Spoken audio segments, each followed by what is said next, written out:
Hey, good morning, everybody. Welcome to Wednesday. Hard to believe, isn't it? Wednesday, June 3rd. Glad you're able to join us today. Looking forward to our conversation when we get ready to talk to Dave here in just a few moments. It's been a good week, right? So far, we've had two up days, and even today, as we get ready to start, things are heading up. The question is why? And so that will be discussed today, as well as a few economic numbers that have come out. And so looking forward to our conversation. Please stay with us as we bring Dave on the line next. 1057 Light FM. Bruno Mars there. Good morning. 8:41 here. It's 19 before 9. Let's check in on your money and see what Wall Street is doing to your IRA and your 401k this morning. Well, this morning the news is good, but neither Phillip, Statler, nor I could really figure out how it ended up being as good as it was. Let's go down to Statler Financial Services and chat with him. Phillip, good morning. How are you? Good morning, Dave. Hey, doing well today. Welcome to Wednesday, man. It's hard to believe we're halfway through the first week of June.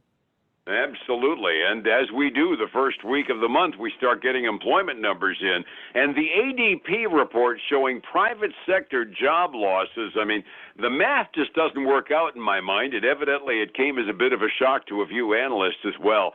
Big payroll company gives us a tracker as to how many private sector jobs got shed last month.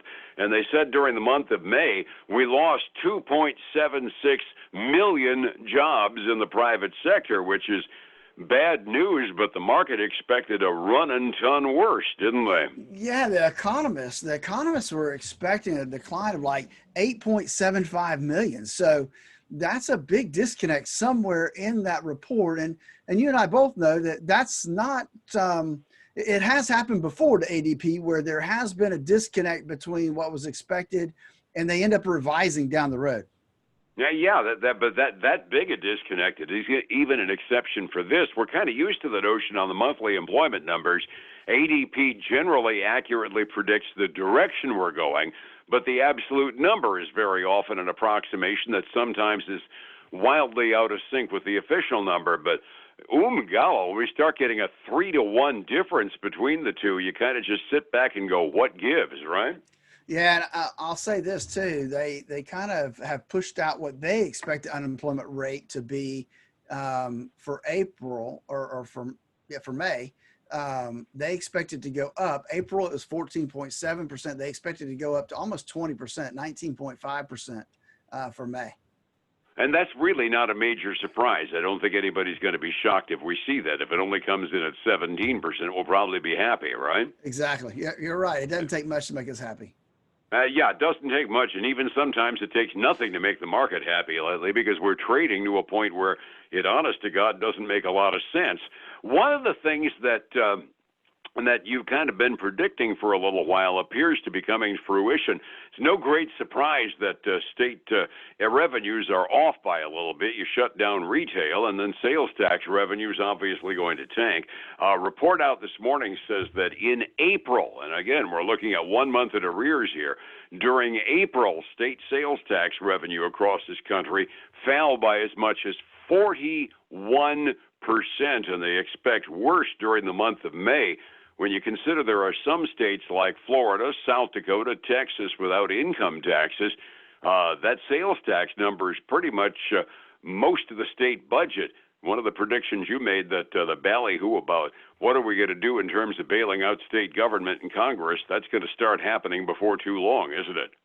Well, I think that is. I mean, we've already seen the House have that discussion and try to put some money in a bill. It didn't go very far, but they passed it, but the Senate didn't take it up. So the other part of that is that at what point does local government, state and local, have to start laying people off, which is then going to add to that unemployment number, and that's going to be the key is how deep are their pockets, and there, let's face it, there's some states that have some pretty shallow pockets, and it'll be interesting to see how long they can continue to pay people. Yeah, it's legendary about some of the states, especially the more populous ones up to the Midwest and the East. They're already running on a wing and a prayer with some unfunded pension liabilities that could cost them an arm and a leg. If they end up with an unemployment insurance expense that's going to be out of sight, which we pretty much know is going to happen, add that to the fact that their revenue goes down. I got a sneaky hunch the Senate might be a little bit more willing to look at the notion of that state government bailout now in the out months, don't you think?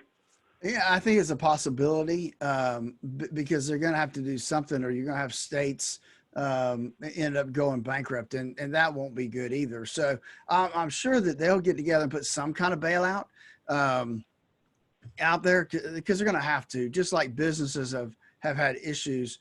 The local economies have had revenue issues also. Understood. Setting the table for the morning, and then my next question, because I really do wonder why this is happening. Dow was up by another full percent plus yesterday. Nasdaq up by over 0.5%, and Standard & Poor's between it about 0.8%. It was an indisputably good day on Wall Street yesterday. My read from folks was that it was mostly just relief about the fact that we're not shooting at China with our trade war worries, and the fact that things are staying on the back burner there.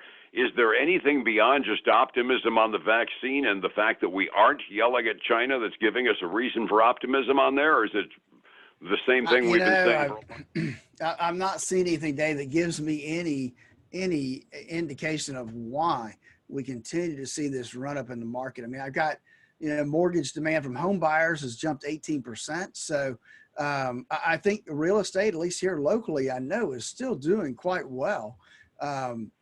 From that standpoint, I saw that an article headline that said, the U.S. and China is not going to a Cold War. So maybe that helped. But I will say this. I saw something, though, that gave me a little rise of kind of an interesting perspective. Is Fauci, that Dr. Fauci said, again, he's not so sure that a vaccine will be a long-term solution to this virus, which that's kind of concerning.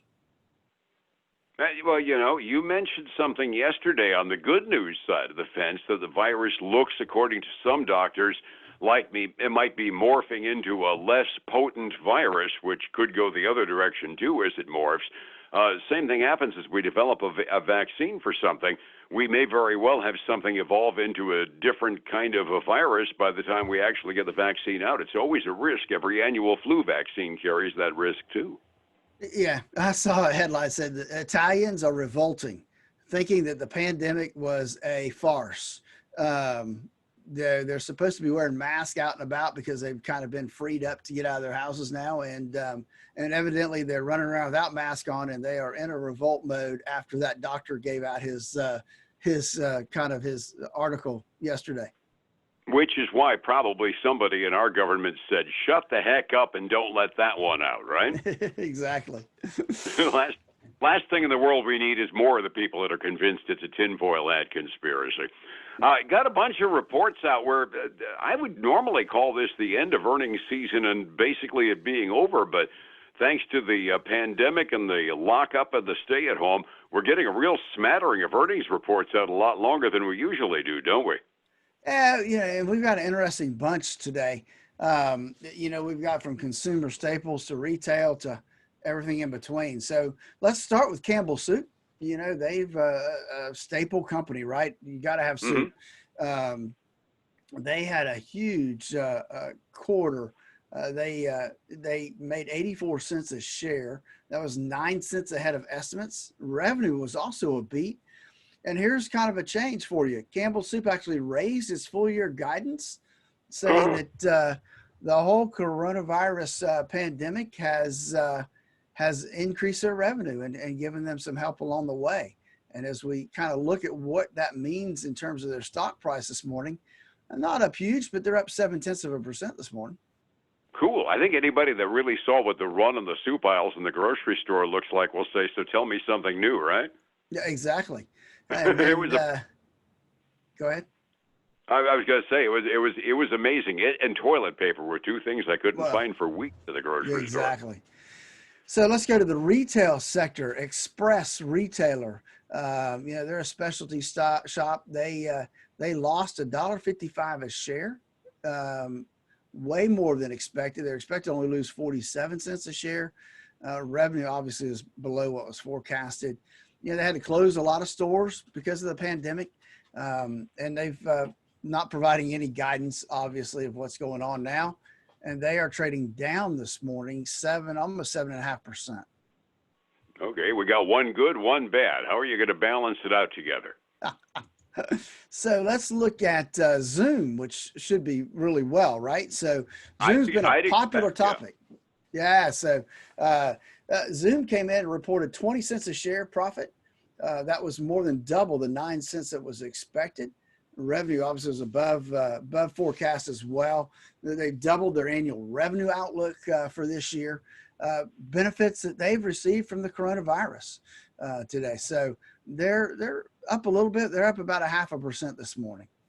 They got to be one of the hottest downloads for iPads and cell phones in the marketplace for the last 60 days. Even Gladys and I have been using it for our Rotary meetings. Yeah, exactly. I mean, I had a Qantas meeting this morning and we were on Zoom today. So absolutely. One more. The last earnings report I have is CrowdStrike, which is a cybersecurity company. They made 2 cents a share profit compared to the 6-cent loss they were expected to produce. And so they saw they're up almost 7.6% this morning before they get going. I want to mention one other thing though before we go, Dave. Tiffany's. Yeah. I don't know if you remember the conversation we had probably end of last year, but there was this LVMH that from France that was going to buy or was supposed to buy Tiffany's. They were going to go private, if I remember, weren't they? That's right. They're going to take it private. Well, now there's a rumor floating around that $16.2 billion takeover may not go through now with all this that's going on. And you can just imagine what that's doing to Tiffany's stock. The rumor must have started yesterday because the stock was down almost 9% yesterday and down almost another 2% this morning. Crud. Somebody looted the store in New York. Yeah. That was it. That's the reason. That's it. Hey, do we got time for one more piece of just tidbit? What the heck? Yeah. Hey, oil prices. You and I are always talking about oil, right? So oil hit a 3-month high overnight. West Texas crude hit $38 a barrel. Now we're going to see when I give the report that it's fallen substantially today. And that's because that, quota cheating seems to be in quotes, quota cheating. Issues with trying to get everybody to play nice in the sandbox when it comes to oil pricing. Like that's ever going to happen. Yeah. Right? Setting the table, we'll get to the oil prices in a second. Yesterday, as mentioned, up day on Wall Street for reasons we really can't fathom, but it was a good day. 45 minutes before we open, some surprisingly good employment news driving it, Phillip. Where are we going so far? Man, we are in green territory again today. We got the Dow up 1%. That's $258.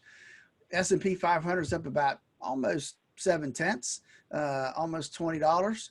NASDAQ's again kind of trailing behind everybody today. It's up less than 2%, $14.75 as we get ready to open this morning. If we switch to the commodity side, we see gold and silver both retreating about 1.2% each. And then crude oil, like I said earlier, it had hit a high overnight of about $38 a barrel. It's dropped from that down to $36.70, which is about 0.3 less than what it closed at last night. Still a little bit better than it was yesterday morning at this time. And by gosh, if they just give us a chance to use what they got stockpiled, we might get back above 40 again, right? Hey, we're trying. We're trying. Absolutely. Overseas markets, green ink in both the Asian Rim and the European markets today, mostly off of our euphoria. Phillip, advice is always needed. Things look real good right now, but there's so many analysts out there saying the world's going to come to an end. I don't know whether I believe them or not, but hedging one's bets always makes good sense. How do I get a hold of you to find out how to hedge those bets? And give us a call at 863-382-0037. Yeah. Is it hope or, internal optimism? Who knows what's really driving this market, but it's important that you know what's driving your portfolio. Give us a call. Let's walk through that process. Follow us online at statlerfinancial.com. Check us out on Facebook where we repost this every day. Statler Financial Services, like our page there.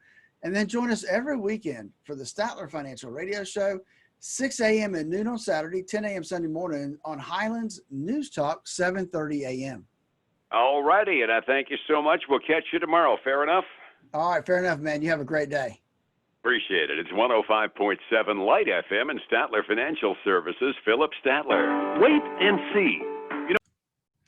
Folks, again, I want to thank you for joining us today. I hope that you got a little tidbit out of this. Hey, remember, it's important that you know how much risk you have in your portfolio, and I'm betting you don't. Give us a call, and let's find out what your risk number is and how it compares to your current portfolio.